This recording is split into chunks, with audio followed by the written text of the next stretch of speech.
So I was a guy who went to Syracuse University for acting and then dropped it and took up IT and then went to grad school and got a dual master's in public diplomacy. So now I'm working for Congress. But I had been interested and curious in other things, but I was kind of always scared to commit to acting for the fear of failing. What's going on, everybody? My name is Hassiem Muhammad, and you are listening to The Actor's Instrument Tools for the Long Game.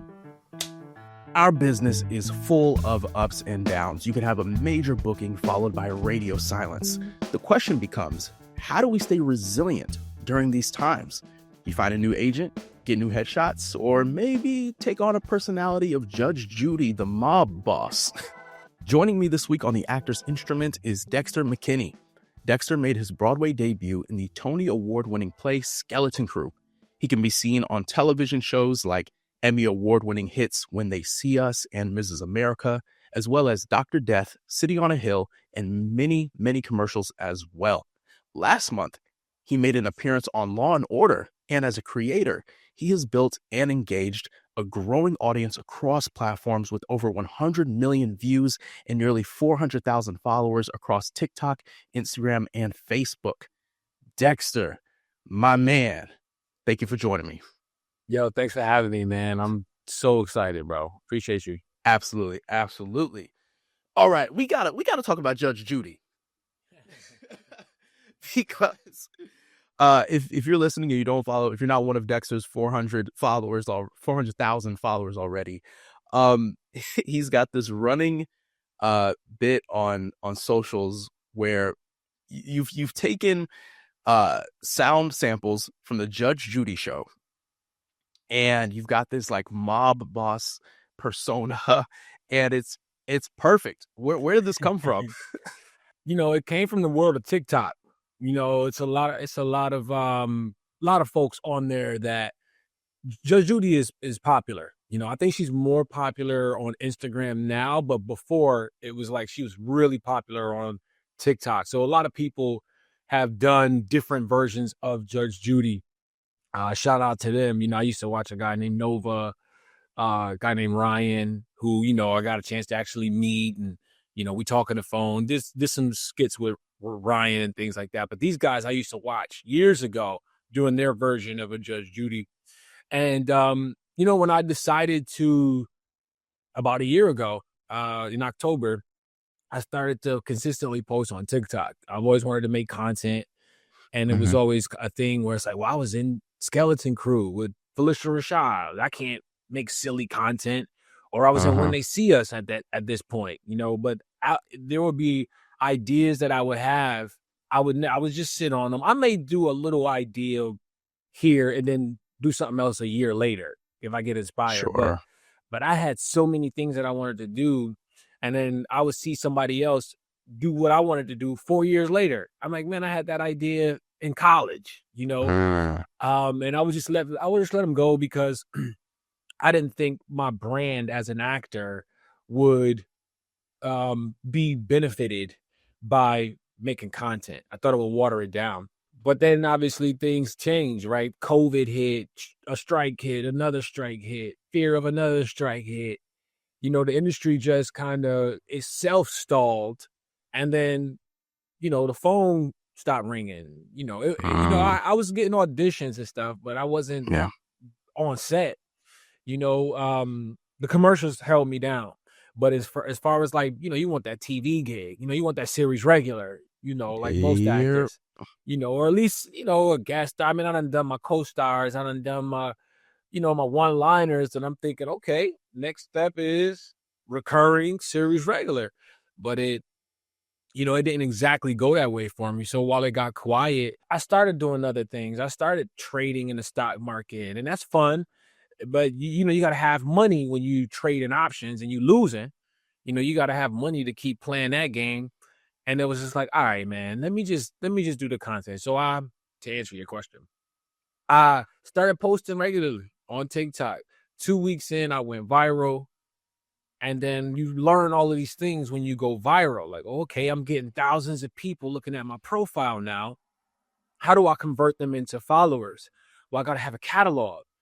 Anybody can go viral, in this space. It's not to make it sound like nothing, but anybody can kind of do it. Yes, it's the internet, and we don't.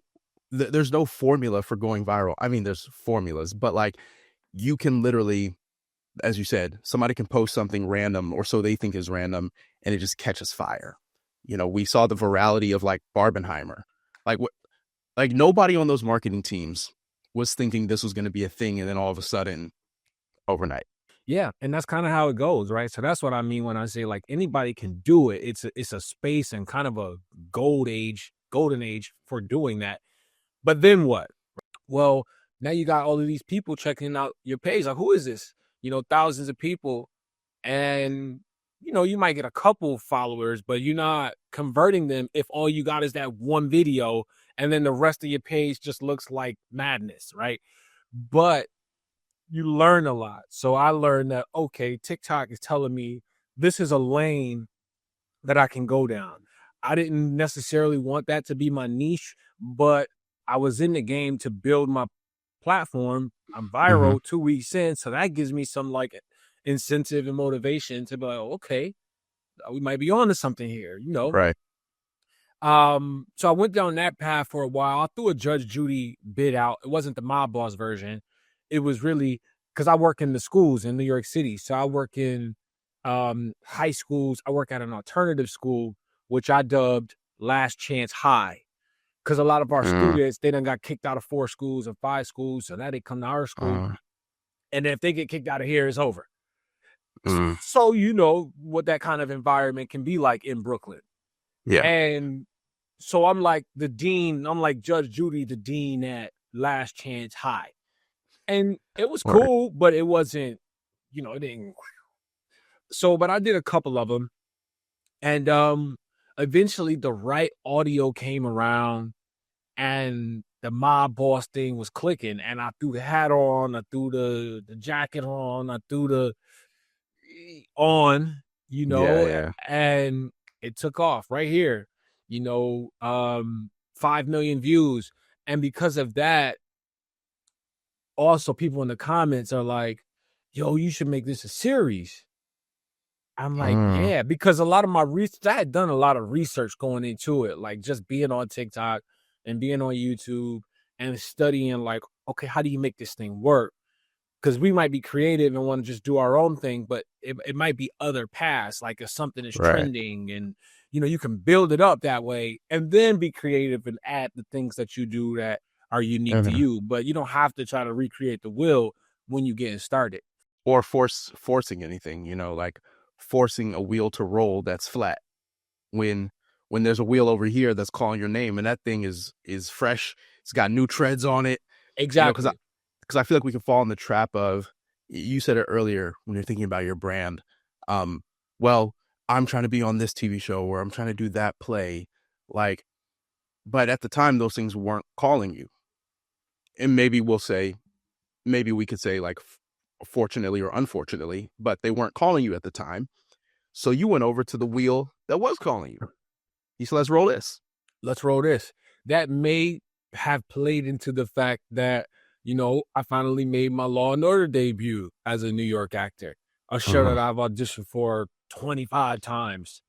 But if I would have got it the first 4 or 5 times that I auditioned, it wouldn't have really it wouldn't have meant as much to me unless it was like a bigger role. But sure, in terms of it being just like, okay, I'm finally back on a TV show. I'm finally back on a TV set. I'm on Law and Order. And now I've got this audience of people who are invested in my story because they know that I haven't been on a TV set for 3 years. Not all of them. In fact, most of them probably didn't know that. But some of them know that I'm an actor. I've been in some acting stuff. And depending on which platform you follow me on, you might know more pieces of the story. So now when you see me on Law and Order, it's like they're in the comments cheering like I'm their brother. Like, we did it. I'm so proud of you. And so to hit a dry spell for like that, which we all, it ebbs and it flows, but to go and keep hustling and keep creating, and maybe that led to, maybe because people do recognize me from either Judge Judy or content now. Maybe the casting office did. I don't know, not necessarily, or maybe just me being in that space of I'm creating, so I got to create a Judge Judy every day. I got to post every day. So even when my auditions slow down, I'm still creating. I'm still in class. So maybe I just hit it at the right, you know what I mean? Because I'm ready. Yeah. I'm getting my reps in. Maybe a combination of both. What a freaking story. Well, you answered like my first 4 or 5 questions, which is great. And congratulations on Law and Order. I've also auditioned for it many times, and I auditioned for that episode that you were in. Wow. Different character. It was the guy. He worked at the finance firm. Yeah. He was one of the finance bros. Yeah. Who ends up testifying when his boss is killed. Wow. So I auditioned for that because I was watching your clip and I was like, this sounds a little familiar. Yeah. So yeah. Congratulations, man. Wow. No small feat, especially with the contraction. Like there are literally less jobs to go around.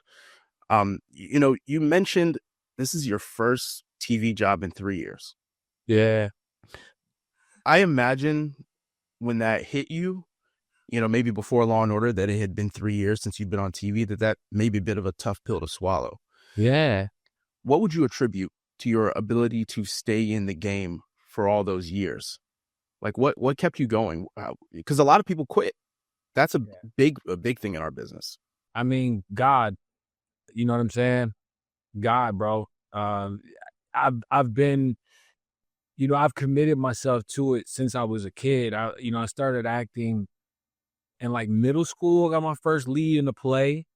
Yeah. And I had always kind of been, I was a kid that, I was in it young, but I was around a certain environment where it wasn't something I talked about. I wasn't inviting my friends to come see me on stage in tights, reciting Shakespeare. I wasn't that kid. But I was loving it once I was in there with my theater, family, my that's how that could be idiosyncratic and, absolutely, weird to people. But I'm a weird guy in that way. Like, so I fit in there, but then I also fit in my neighborhood, and they're not going to get that necessarily. I didn't think. Sure. So I was always kind of hesitant to even say I was an actor. And then it got to a point where it was just like, well, what have you been in? So I was scared for that reason, because I didn't have credits to say like so I was a guy who went to Syracuse University for acting and then dropped it and took up IT, and then went to grad school and got a dual master's in public diplomacy. So now I'm working for Congress, alongside Barack Obama during those times to age myself.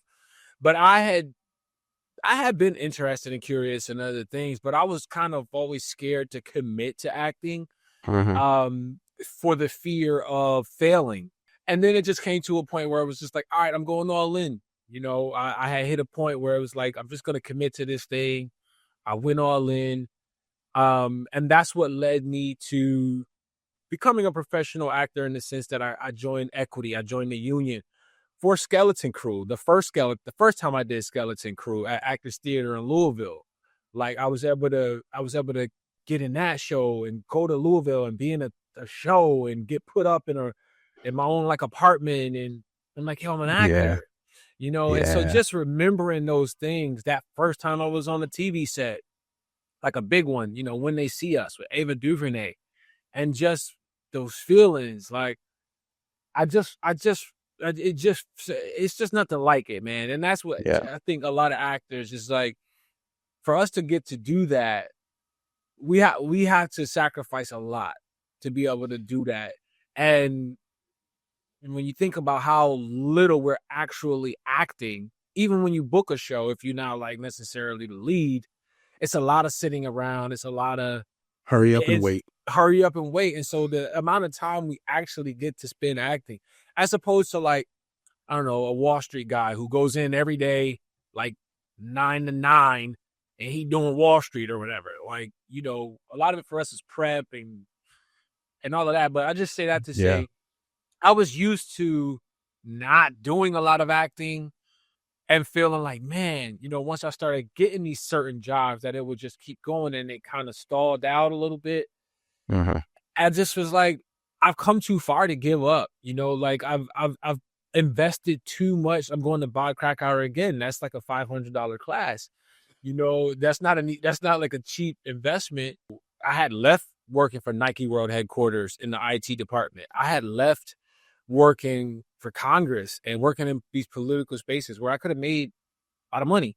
And I feel like I'm capable of making money, but I've decided that I'm gonna focus on this acting career.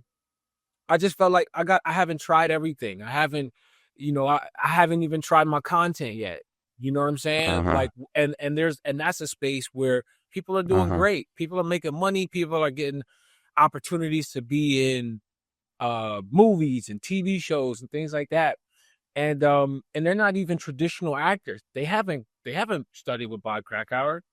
Right. They haven't gone to Yale Prep, you know, or Juilliard, and they're making this content work.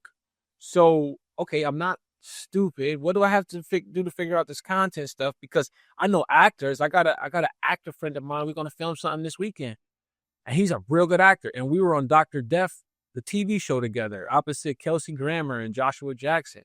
So I know he's a good actor. Like I know like DPs. I know somebody that can film it. You know, I know a cinematographer. Like I know this space. I know people in it. We can make content that could do well too. Man, I can't tell you how much I resonate with that response. You know, I don't. I mean, you follow sports, right? Of course. Yeah. I know you're real athletic as well. And for me, I've talked on the show before. I'm a fan of wrestling, like Olympic or freestyle wrestling. Don't worry, we're not gonna get too deep into sports, guys. My point is that I see a lot of parallels between athletes and artists. And one of the things with athletes, you know, a lot of people assume, I mean, to an extent, there's like a timer on like how long their body can do the thing, but it's usually not how long they can do it. It's like, how long can they do it at a certain level? Right. And then the second part is, I've heard athletes speak about still having something to contribute. Right. And that's what I'm reminded of when you said, like, I haven't tried everything yet. It's like, how could I quit when I've still got something left to give? And so even when you don't get that, you know, you don't get that championship, you don't get that belt, you don't get that ring, you don't book that job. When you're someone who is really like an artisan, is a craftsperson, it's so hard to step away if you feel like you've still got something to give. And that's something that's always been super true for me. You know, I'll be frank with people on this episode. I'm in a dry spell right now in my career. You know, I had a couple of really close calls this summer that almost went my way and didn't for other reasons that are outside of my control. Like literally, like the director was like, "You're my pick," and then the writer changed the script and the character no longer existed. So like that kind of stuff is like, it's like literally not within your control. And that would have been my first job, like in a feature film. And like when those things, like you feel like it taken away from you, you could fall into a place of woe is me. But again, like you said, it's like, I still got more to give. You know, like for me in this show and this podcast and the content I'm creating, it's like, there's still stuff I'm trying out, experimenting with. I still got more to give. So thank you for sharing that. It's an incredibly vulnerable place to be in when you're looking at your own career and you're like, I'm not where I thought I would be at this point.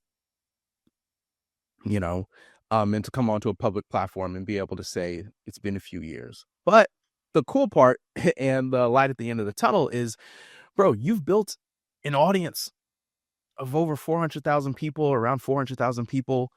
And what I love for you to talk about is how you feel you're able to leverage this for your career. I mean, you're selling merch. I saw somebody post today. They got a hoodie. You selling hoodies? We You said selling hoodies. We my selling man is selling hoodies. hoodies. We Okay. we like Nike out here.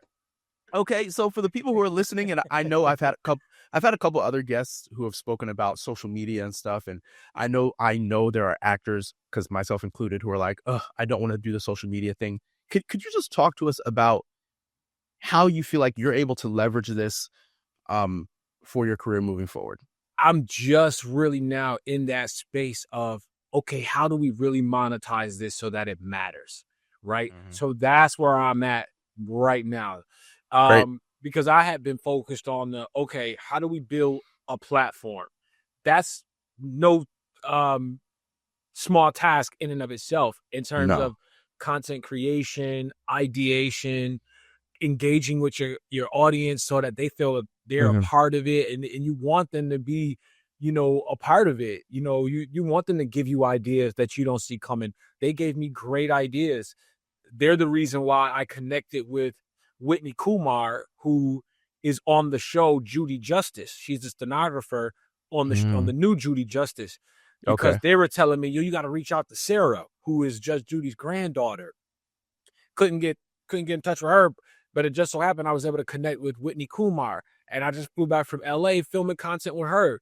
That's Mm. her in the pictures. If you see me with the Emmys, those are her Emmys from the show Judy Justice. Got You know, so they're That's giving fire. you, yeah. So you all of those parts are important. Like, you can't skip no steps in that sense. As you're describing this, I just want to throw something else in. Have you had a conversation with your reps? Like, has your management or your agents, like, have you brought them into this process you're describing?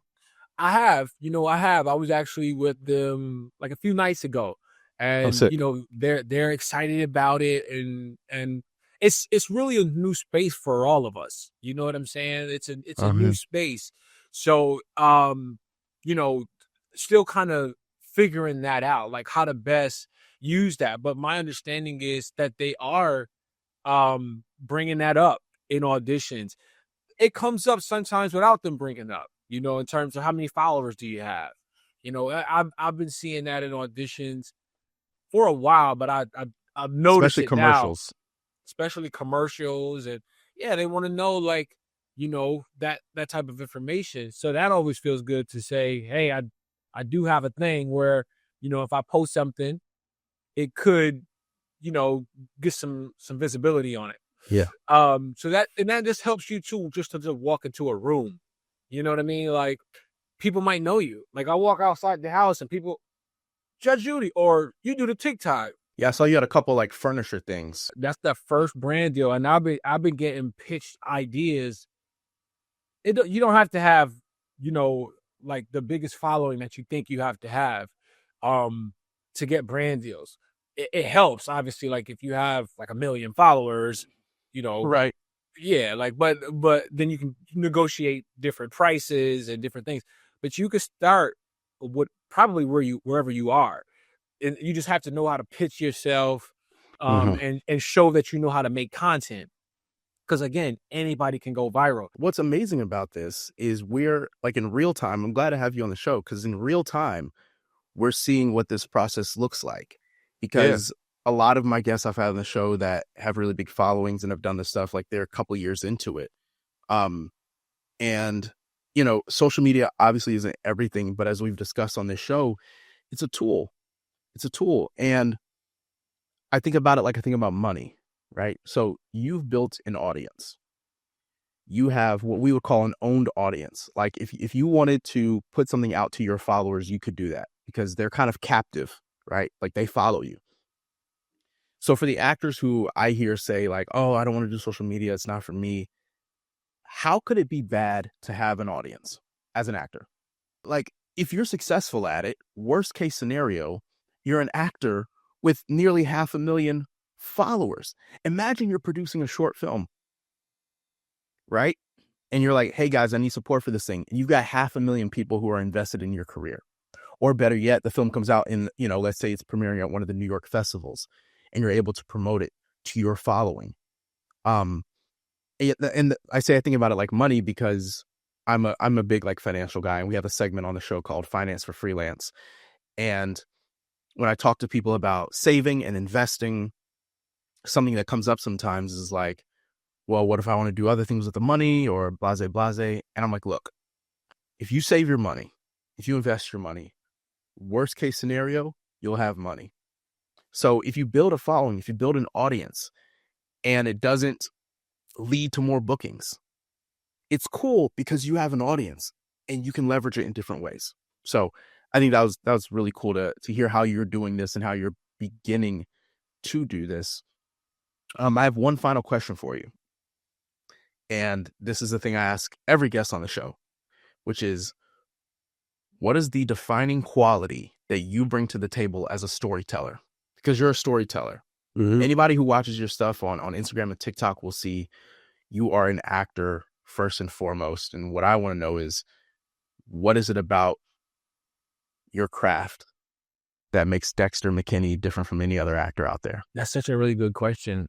I haven't really thought about it, but if I had to answer, I don't know if it's the correct way to answer this, but or like a unique way to answer it, but it's just like my life experience. You know, I've lived a pretty full life. I've got to travel a lot. I've got to live in like 4 different continents. You know, I grew up in a neighborhood with the worst condensed poverty in America, Syracuse, New York. You know, so everything that came with that was at my doorstep growing up. And then I got to go to Syracuse University, you know, and be around a whole different. So I've got to have like a lot of different life experiences. I bring my trip to Cuba where I meet a guy. I measure a trip based on if a local invites me somewhere.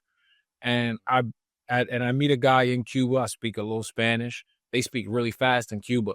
I get in so good with this guy that he invites me to his home in the favelas, in the shanty homes, to have dinner with his family, his wife, and his kids. It's the poorest place I've ever been. I was talking to you about the poorest place in America.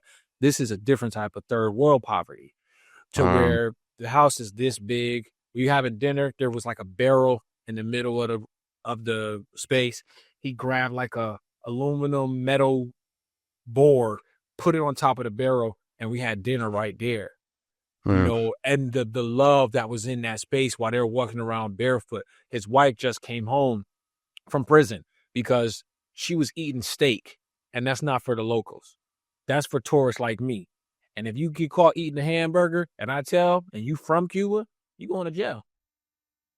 And it's that type of love, but the love is, you know, they under all of these different like obstacles and oppression.